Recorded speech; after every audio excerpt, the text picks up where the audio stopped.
IIT హైదరాబాద్లో admission వచ్చిందా? ముందుగా కంగ్రాట్స్.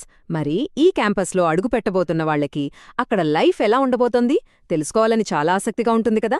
అందుకే ఈ గైడ్. ఇది మీ అకాడమిక్, పర్సనల్ గ్రోత్కి ఒక రోడ్ మ్యాప్ లాంటిది. సరే, ఇప్పుడు మనం ఒక స్టూడెంట్ జర్నీ ఎలా ఉంటుందో చూద్దాం. క్యాంపస్లో అడుగుపెట్టిన మొదటి రోజు నుండి లోపలున్న క్రియేటివిటీని, కొత్త కొత్త ఐడియాలని బయటకు తీసుకురావడానికి ఐఐటిహెచ్ ఎలా హెల్ప్ చేస్తుందో అన్నీ స్టెప్ బై స్టెప్ తెలుసుకుందాం. మనం 5 ముఖ్యమైన విషయాల గురించి మాట్లాడుకోబోతున్నాం. మొదటగా సక్సెస్కి కావలసిన బేసిక్స్ ఏంటి, ఆ తర్వాత స్టూడెంట్ లైఫ్కి ఫ్యూయల్ లాంటి ఫుడ్ గురించి, అప్పుడు క్లాస్ రూమ్కి అవతల లైఫ్ ఎలా ఉంటుందో చూద్దాం. నెక్స్ట్, భవిష్యత్తును ఎలా ఇక్కడే ఆవిష్కరిస్తున్నారో తెలుసుకుందాం. చివరగా ఒకరికొకరు సపోర్ట్గా ఉండే కమ్యూనిటీ గురించి మాట్లాడుకుందాం. రైట్, ఇక మొదటి విషయానికొద్దాం. ఒక స్టూడెంట్ సక్సెస్ అవ్వాలంటే దానికి కావాల్సిన బేసిక్స్ ఏంటి? Health, safety, daily life. IITH వీటిని ఎలా అందిస్తుందో చూద్దాం. ఇక్కడ సేఫ్టీకి ఫస్ట్ ప్రయారిటీ ఇస్తారన్నమాట. క్యాంపస్ మొత్తం 24/7 ప్రొఫెషనల్ సెక్యూరిటీ టీమ్ కంట్రోల్లో ఉంటుంది. వాళ్ళు క్యాంపస్లోకి ఎవరు వస్తున్నారు, ఎవరు వెళ్తున్నారు అని చూడడమే కాదు, ఏ టైంలో ఏ అవసరం వచ్చినా హెల్ప్ చేయడానికి కూడా రెడీగా ఉంటారు. ఇక ఆరోగ్యం సంగతి, దాని గురించి అస్సలు టెన్షన్ పడక్కర్లేదు. ఎందుకంటే క్యాంపస్లోనే 24/7 పనిచేసే క్లినిక్ ఉంది. ఇక్కడ అనుభవజ్ఞులైన డాక్టర్లుంటారు, అవసరమైతే స్పెషలిస్ట్ కన్సల్టేషన్లు కూడా ఉంటాయి. అంతేకాదు, ఒక అపోలో ఫార్మసీ కూడా ఎప్పుడూ తెరిచే ఉంటుంది. రోజువారీ అవసరాల కోసం క్యాంపస్ దాటి బయటకు వెళ్లాల్సిన పనే ఉండదు. ఎస్బీఐ, కెనరా బ్యాంకులు, వాటి ఏటీఎంలు, సూపర్ మార్కెట్, లాండ్రీ, సెలూన్, ఇలా కావాల్సినవన్నీ అక్కడే క్యాంపస్ లోపలే ఉంటాయి. లైఫ్ చాలా ఈజీ అయిపోతుంది కదా. సరే, హెల్త్, సేఫ్టీ అన్నీ ఓకే. మరి స్టూడెంట్ లైఫ్లో ఇంకో చాలా ముఖ్యమైన విషయం ఫుడ్. బాగా చదవాలన్నా, యాక్టివ్గా ఉండాలన్నా మంచి ఫుడ్ కావాలి కదా. సో ఇక్కడ ఎలాంటి ఫుడ్ ఆప్షన్స్ ఉన్నాయో చూద్దాం. ఇక్కడ డైనింగ్ విషయానికి వస్తే 2 రకాల అనుభవాలు ఉంటాయన్నమాట. ఒకవైపు చూస్తే పెద్ద పెద్ద మెస్ హాల్స్, అక్కడ మనందరికీ అలవాటైన నార్త్, సౌత్ ఇండియన్ భోజనం దొరుకుతుంది. ఇంకోవైపు లేటెస్ట్ ఫుడ్ బ్రాండ్స్తో నిండిపోయిన ఒక మోడర్న్ ఫుడ్ కోర్ట్ కూడా ఉంది. అంటే రెగ్యులర్ హాస్టల్ మెస్తో పాటు డామినోస్, బర్గర్ కింగ్ లాంటి ఫేమస్ బ్రాండ్స్ కూడా ఉన్నాయి.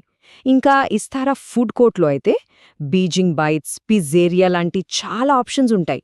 ఇవి రాత్రి 2 గంటల వరకు కూడా ఓపెన్ ఉంటాయి. ఇంకో స్పెషల్ ఏంటంటే షిరు కేఫ్ అని ఒక జపానీస్ ఫ్రాంచైజీ ఉంది. అక్కడ ఫ్రీగా కాఫీ, జ్యూసులిస్తారు. ఐఐటిహెచ్ అంటే కేవలం చదువు మాత్రమే కాదు, క్లాసులకి అవతల కూడా ఒక పెద్ద ప్రపంచముంది. చాలా యాక్టివ్, వైబ్రెంట్ స్టూడెంట్ లైఫ్ ఉంటుంది. క్యాంపస్ ఎంత ఎనర్జెటిక్గా ఉంటుందో చెప్పడానికి ఈ ఫోటో ఒక మంచి ఉదాహరణ. ఇక్కడ స్టూడెంట్స్ సొంతంగా ఎన్నో ఈవెంట్స్, ఫెస్టివల్స్ చేస్తుంటారు. అవే ఇక్కడి కల్చర్కు ప్రాణం పోస్తాయి. అన్ని ఫెస్టివల్స్లోనూ హైలైట్ మాత్రం ఎలాన్ అండ్ ఎన్విజన్. ఇది టెక్నో కల్చరల్ ఫెస్ట్ అన్నమాట. అంటే ఒకే చోట మ్యూజిక్, డాన్స్, ఆర్ట్ లాంటి కల్చరల్ ఈవెంట్స్, వాటితో పాటు టెక్నికల్ ఇన్నోవేషన్స్, కాంపిటీషన్స్ రెండూ కలిసి జరుగుతాయి. అదొక పెద్ద సెలబ్రేషన్లా ఉంటుంది. ఇక్కడ యాక్టివ్గా ఉండటానికి చాలా మార్గాలున్నాయి. మిలన్ అనే హాస్టల్స్ మధ్య 10 రోజుల పాటు స్పోర్ట్స్, కల్చరల్, టెక్ కాంపిటీషన్స్ జరుగుతాయి. అలాగే నేషనల్ లెవెల్లో జరిగే ఇంటర్ ఐఐటి మీట్స్లో కూడా మన స్టూడెంట్స్ పాల్గొని ఎన్నో బహుమతులు గెలుచుకున్నారు.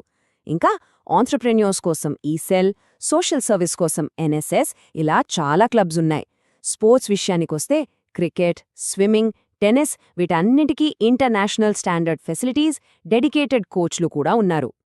చదువు, స్పోర్ట్స్, కల్చరల్స్ ఇవన్నీ ఒక ఎత్తైతే ఐఐటిహెచ్ అసలైన స్పిరిట్ రీసెర్చ్, ఇన్నోవేషన్లోనే ఉంది. ఫ్యూచర్ని ఇక్కడే, ఇప్పుడే క్రియేట్ చెయ్యాలనే ఒక ఆలోచన మీదే ఈ ఇన్స్టిట్యూట్ నడుస్తుంది. వీళ్ల మోటోనే అది, మానవత్వం కోసం టెక్నాలజీని కనిపెట్టడం, ఆవిష్కరించడం. అంటే కేవలం కొత్త విషయాలు కనిపెట్టడమే కాదు, అవి సమాజానికి ఎలా ఉపయోగపడతాయనేది ఇక్కడ చాలా ముఖ్యం. ఇక్కడి ఫ్రాక్టల్ అకాడమిక్ సిస్టమ్ చాలా యునీక్. దీనివల్ల స్టూడెంట్స్ వాళ్లకి ఇంట్రెస్ట్ ఉన్న కోర్సులను వేరే డిపార్ట్మెంట్ల నుండి కూడా తీసుకోవచ్చు. అలా వాళ్ల సొంత లెర్నింగ్ పాత్ని వాళ్లే డిజైన్ చేసుకోవచ్చు. ఈ ఫ్లెక్సిబిలిటీ వల్లే ఇండియాలోనే మొట్టమొదటిసారిగా ఆర్టిఫిషియల్ ఇంటెలిజెన్స్లో బీటెక్ ప్రోగ్రామ్ని ఇక్కడే స్టార్ట్ చేశారు. మీ దగ్గర ఏవైనా ఒక కొత్త ఐడియా ఉందా? దాన్ని నిజం చేయాలనుకుంటున్నారా? దానికోసమే బిల్డ్ భారతి లాంటి ప్రోగ్రామ్స్ ఉన్నాయి. ఫస్ట్ ఇయర్ నుంచే మీ ఐడియాలను నిజమైన ప్రాజెక్టులుగా మార్చడానికి ఈ ఇన్స్టిట్యూట్ మీకు ఫండింగ్ గైడెన్స్ ఇస్తుంది. 365 ఈ నంబర్ చూసారా? ఇది కేవలం ఒక నంబర్ కాదు. ఇది మిషన్ 365. ఒకే సంవత్సరంలో 365 పేటెంట్లు ఫైల్ చేయాలనేది వీళ్ల టార్గెట్. కానీ ఆ టార్గెట్ను కూడా దాటేసి ఇప్పటిదాకా 580 కంటే ఎక్కువ పేటెంట్లు ఫైల్ చేశారు. That is IITH. ఇన్నోవేషన్ మీద ఇంత ఫోకస్ పెట్టడం వల్ల ఇక్కడొక స్ట్రాంగ్ ఎకోసిస్టమ్ తయారైంది. దాదాపు 320కి పైగా స్టార్టప్లకు సపోర్ట్ ఇచ్చారు. 30కి పైగా స్పెషలైజ్డ్ రీసెర్చ్ సెంటర్స్ ఇక్కడున్నాయి. సరే, ఇన్ని అవకాశాలు, ఇంత ప్రెషర్ మధ్య స్టూడెంట్స్ మెంటల్ వెల్బీయింగ్ కూడా చాలా ముఖ్యం కదా. అందుకే వాళ్లకు సపోర్ట్గా నిలబడటానికి ఒక స్ట్రాంగ్ నెట్వర్క్ ఇక్కడ ఉంది. సన్షైన్ ఇదే క్యాంపస్లో ఉండే కౌన్సిలింగ్ సెల్ పేరు. మెంటల్ హెల్త్కి ఇంపార్టెన్స్ ఇస్తూ ఎవరికైనా అవసరమైనప్పుడు ఒక సపోర్టివ్ ఎన్వైరన్మెంట్ అందించడమే దీని ముఖ్య ఉద్దేశం. ఈ సపోర్ట్ సిస్టమ్ అనేది చాలా లేయర్స్లో పనిచేస్తుంది. ఫస్ట్, ప్రొఫెషనల్ కౌన్సిలర్స్ ఉంటారు. ఎప్పుడైనా వెళ్ళి పర్సనల్గా, కాన్ఫిడెన్షియల్గా మాట్లాడొచ్చు. తర్వాత ప్రతి డిపార్ట్మెంట్లో ఫ్యాకల్టీ మెంటర్స్ ఉంటారు. అకాడమిక్ గైడెన్స్ ఇస్తారు. ఇంకా పియర్ సపోర్ట్ కూడా ఉంది. అంటే కొత్తగా చేరిన స్టూడెంట్స్కు ట్రైనింగ్ తీసుకున్న సీనియర్ స్టూడెంట్స్ మెంటర్గా ఉంటారు. దీనివల్ల జూనియర్స్ చాలా ఈజీగా సెట్ అయిపోతారు. చూశారు కదా, మీకు కావాల్సిన ఎకోసిస్టమ్ మొత్తం ఇక్కడుంది. ఇప్పుడు ప్రశ్న ఏంటంటే, దీన్ని ఉపయోగించి మీరు ఏమి సృష్టించబోతున్నారో? ఫ్యూచర్ను రీడిఫైన్ చేసే ఛాలెంజ్ను తీసుకోవడానికి రెడీగా ఉన్నవాళ్లని IITH ఇదే ప్రశ్న అడుగుతోంది. వెల్కమ్ టు తెలుగు ప్రపంచం. మన తెలుగు కథలు, సంస్కృతి, సరదా all here just for you. Subscribe చేసి మన కుటుంబంలో చేరండి.